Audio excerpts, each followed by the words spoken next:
where you stream to watch that, watch this, and I'll dive down through this hairy flesh.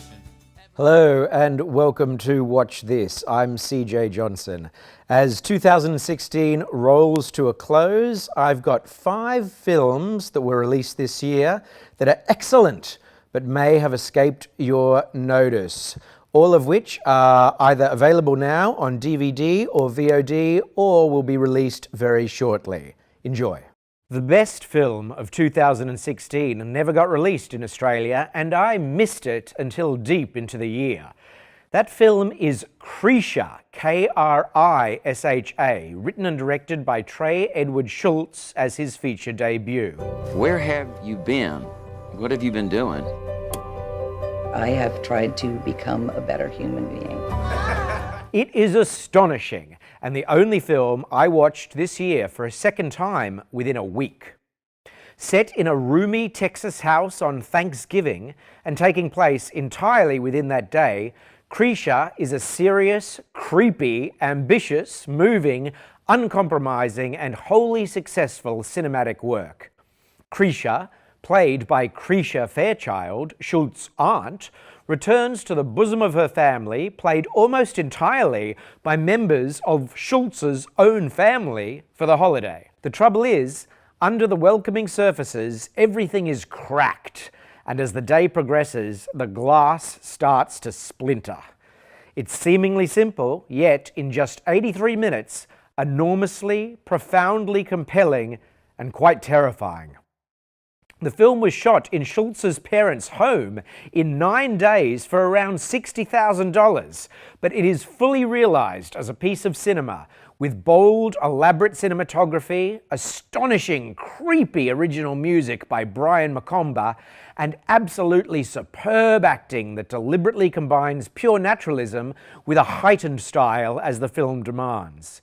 It's won 16 major awards, including the Grand Jury and Audience Awards at South by Southwest, and was nominated for the Critics' Week Grand Prize and the Camera d'Or at the Cannes Film Festival. Kreesha is similar in tone to a horror movie, set within the structure of a home for the holidays family drama, and entirely unforgettable.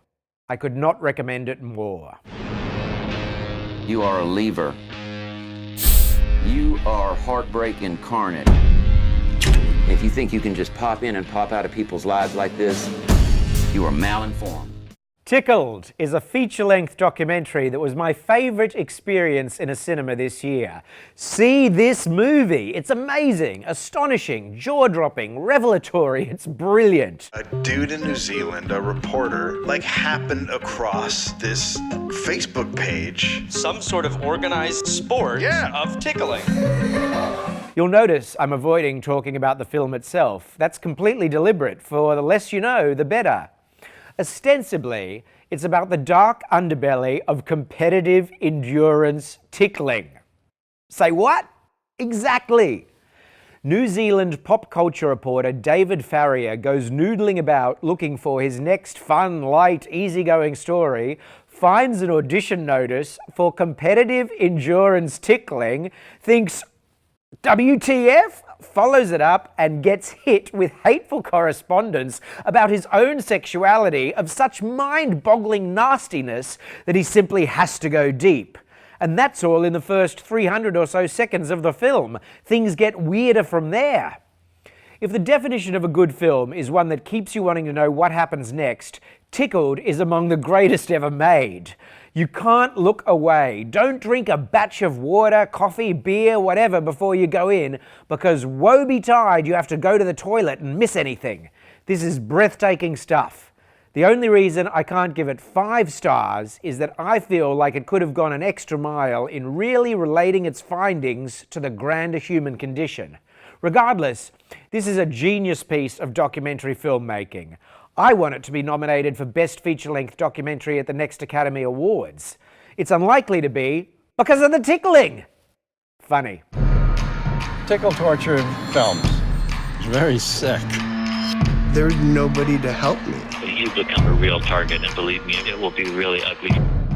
Everything about Captain Fantastic is fantastic. Thematically massive, tonally bold, determinedly non-formulaic, and featuring a preternaturally perfectly cast leading man at the top of his game. How's she doing? We're a family. Matt Ross's second feature film as writer-director is one of the best of the year. Viggo Mortensen, and once you've seen the film, you can't imagine anyone else in the role, plays Ben, the father of 6 kids living off the grid in the mountainous forests of the Pacific Northwest of the United States. He's bringing them up with a philosophy combining intense survival skills, intense physical training, intense learning, his eldest speaks 6 languages, and intense moral introspection. Ben is intense, and so are his incredible spawn. Unfortunately, their mother Leslie is hospitalized, stricken with terrible manic depression, and her death near the beginning of the film causes the clan to mount their trusty hippie bus Steve and head all the way down the coast towards her funeral. Real life will inevitably get in their idyllic way. Road trip movies are inherently episodic, but Ross's astonishingly rich script allows each stop along the way to contribute to the film's larger thematic texture with deeply satisfying construction. Indeed, the rhythms of the film are so singular that you are almost upbraided. Well, I was upbraiding myself for trying to predict them. The road in this road movie is not the length you expect and doesn't lead you where you may possibly think it will. Don't try to outguess this film, you can't. It's pretty plain that Ben's extreme parenting methods are going to come into question, but exactly how they are questioned and answered is the stuff of near-genius screenwriting. The supporting cast are perfect, the kids are all brilliant, and Frank Langella, Catherine Hahn, Steve Zahn, Ann Dowd, Missy Pyle, Erin Moriarty, I mean, come on. They're all superb, and even when they've only got one scene, they contribute a multi-dimensional character. It's funny, it's deeply moving, it's tender, it's tough, the music is awesome. There's just endless things about Captain Fantastic that are fantastic. So go love it up. I sincerely hope you haven't been doing what I think you've been doing. Your daughter has taught me many things just now. Will you be my wife? John Carney's Sing Street is a total delight from start to finish, and the best film about the pure joy of making music since 2013's We Are the Best, with which it shares similarities. Like that exuberant, inspiring film, Sing Street is about a group of kids forming a band in the 1980s. Who knows what this new prison will do for you? This is your time. Who is she? She's beautiful. The girls in We Are the Best were in Stockholm, and their aesthetic was punk. The boys of Sing Street, also the name of the band they form, are from Dublin. It's 1985, and they claim to be futurists, constantly being influenced by the likes of Duran Duran, Joe Jackson, a-ha, The Clash, The Jam, M, The Style Council, and The Cure. It is also a completely engaging, hugely romantic love story. Sing Street's lead singer, and Sing Street, the movie's protagonist, is Connor, a 15-year-old who gets shifted from a private school to a free Christian Brothers school as his family, which includes an older brother and sister, decides to cut costs in the face of a very economically depressed Ireland.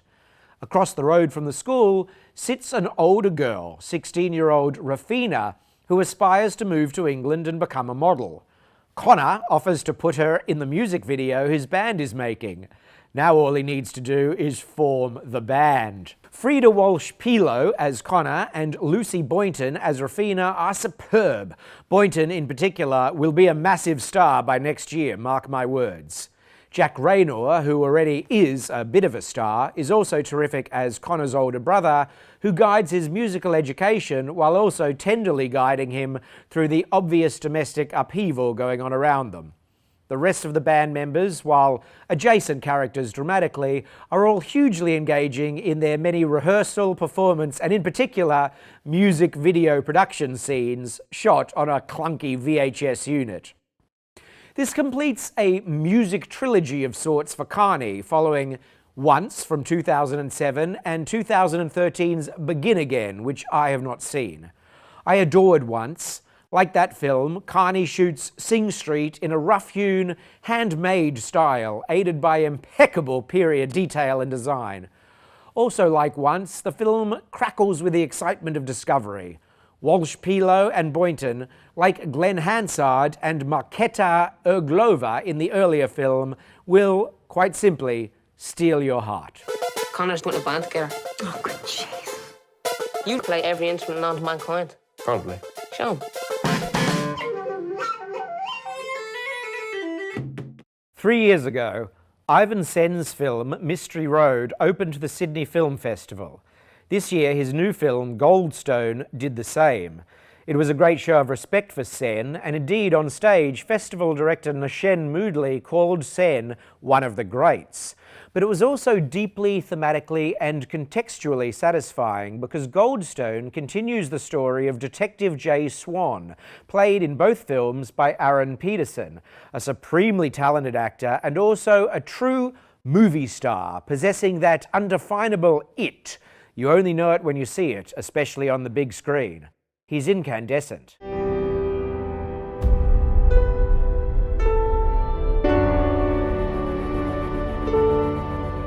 Jay Swan is the ongoing detective Australia needs. He's Indigenous for a start, and he's also tall, strong, and handsome. He's got issues, but his brain never falters, and nor does his aim with a rifle. He's heroic, a cross between Sam Spade and pretty much any character ever played by John Wayne. And Goldstone is very much a cross between the hard-boiled detective story and the Western, with the vast desert outback as its milieu. It's gorgeous. A lot of Goldstone was shot at golden hour, the crew meticulously planning all day, then shooting like hell for a couple of hours as the sun set. It's like a negative image of The Revenant. That film was all snow and trees and water, while here is all sand and sky and not a drop to drink except beer, which, like in all good outback Aussie tales, is a character unto itself. Favouring image and physical performance over dialogue, but utilising a twisty, sophisticated plot, Sen delivers an artful potboiler, a roiling poem of callousness and intrigue that operates as a very direct but never on-the-nose metaphor for no less than the history of Australian white settlement. This, while also having the best gunfights since, well, Mystery Road. Sen is not afraid of ambiguity, and as such, in the detective story arena, Goldstone is reminiscent of The Big Sleep. Not everything gets answered. There are red herrings and loose ends and scenes simply for the sake of themselves. But in the Western arena, Goldstone aspires to the searches. It is about a lot more than guys and guns. Simultaneously, a small story set against a massive landscape and a huge story told within the world's smallest community, Goldstone is a stunning, original piece of cinema. You might want to know. A stranger blew into town last night. A detective. What's he doing here? Not too sure yet. We'll find out. So there you go. 5 films that I highly recommend. Seek them out on DVD or VOD and have a great 2017. See you then. Where you stream to watch that, watch this, and I'll dive down through this hairy flesh and ever-running blood.